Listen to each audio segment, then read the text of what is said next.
तो राम राम किसान भाइयों। अभी तक हमने जो गर्भावस्था में हमारे गेहूं की फसल थी उसके बारे में हमने अब तक जानकारी दी थी।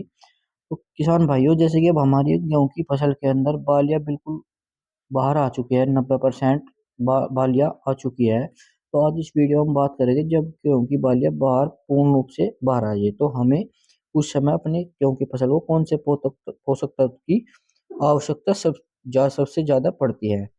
तो इसके अलावा किसान भाइयों, बालियों के अंदर ऊपर से नीचे तक दाने भर जाए, ये हमारा गेहूं का खेत है जो आप देख रहे हैं।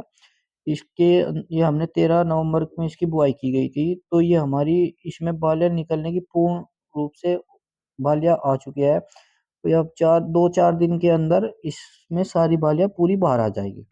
तो किसान भाइयों, जो आप पीछे देख रहे हो बराबर में जो खेत होगा, इसके साथ में खेत है तो उसके साथ वो हमने वो पछेती फसल का भी है।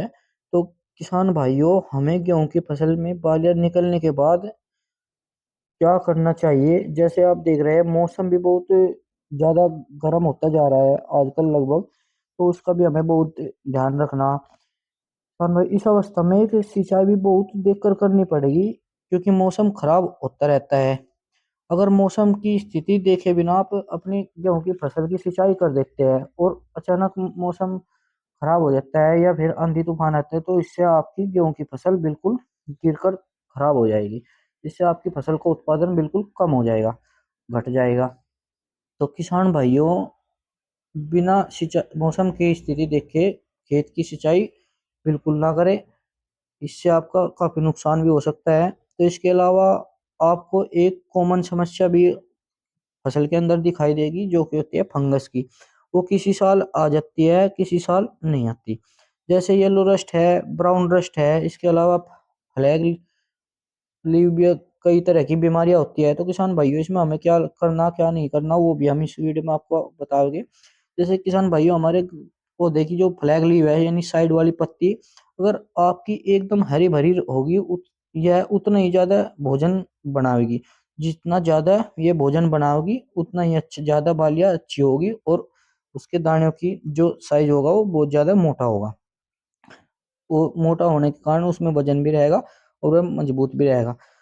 और इस अवस्था में आपको पौधा स्ट्रेस में अगर इस अवस्था में आपका पौधा स्ट्रेस में आ जाता है तो वो पानी के कारण भी हो जाता है, और कभी कभी मौसम के ज्यादा गर्म होने के, टेम्परेचर ऊपर नीचे होने के कारण भी आपका पौधा स्ट्रेस में आ जाता है। इससे आपकी पौधे में जो दाने बालियां होती है उसकी ग्रोथ रुक जाती है, दाना मोटा नहीं होता, या छोटा रह जाता है, सिकुड़ सी जाता है। तो किसान भाइयों, अब हम बात करते हैं इस अवस्था में हमें गेहूं की फसल पर क्या लगाना चाहिए। तो किसान भाइयों, जैसे कि हमें कभी कभी फंगस की भी शिकायत हमें देखने को मिलती है, तो इस समय हमें अपने खेत में फंगीसाइड का इस्तेमाल भी करना बहुत जरूरी है। जैसे कि आप इसमें एजोस्ट्रोबिन टैबेकोनाजोल का इस्तेमाल कर सकते हैं, ये हमारे फंगस के लिए बहुत अच्छा काम करेगी।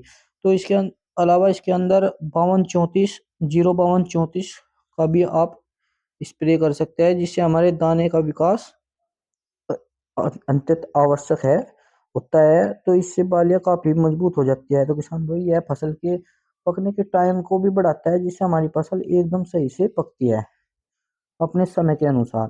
तो इसके साथ आप बोरोन भी ले सकते हैं किसान भाइयों, 5234 के। तो किसान भाइयों, इसमें एक ध्यान रखने की बहुत जरूरी है। अगर आप उसके साथ फंगीसाइड का इस्तेमाल करें तो उस फंगीसाइड का घोल जो आप बना रहे हैं वो बिल्कुल अलग बनाए।